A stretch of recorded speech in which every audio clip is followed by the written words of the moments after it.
एक महत्त्वाची बातमी समोर येते। सांगलीमध्ये इंडियन आर्मीचं पथक दाखल झालेलं आहे। आपण पाहतोय सांगलीमध्ये पूर परिस्थिती निर्माण झाल्यामुळे आता खबरदारी घेण्यात येते आणि या सगळ्या पार्श्वभूमीवर 90 जवानांसह 10 अधिकाऱ्यांची तुकडी तिथे दाखल झालेली आहे। 2019 ला जी परिस्थिती सांगलीमध्ये उद्भवली होती तीच परिस्थिती आता सांगलीमध्ये पुन्हा एकदा उद्भवलेली आहे आणि त्यामुळे आता इंडियन आर्मीचं एक पथक सांगलीमध्ये खबरदारीसाठी दाखल झालेलं आहे।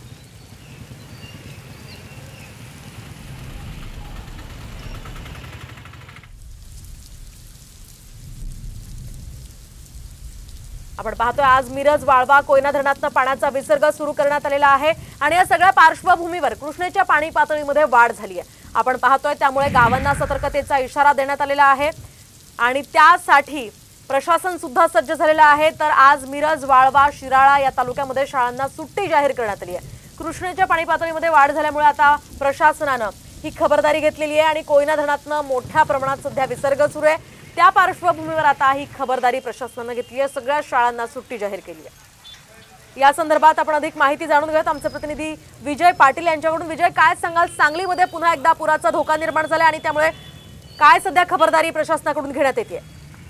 नक्कीच सांगलीमध्ये पुराचा धोका हा निर्माण झालेला आहे, कारण कृष्णेच्या पाण्याची पातळी ही जवळपास 40 पर्यंत पोहोचलेली आहे।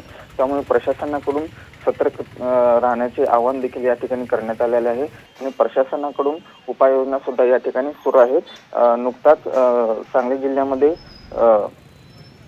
प्रशासनाकडून इंडियन आर्मीच्या पथकाला देखील पाचारण करण्यात आलेलं आहे आणि यामध्ये सैन्य दलाचे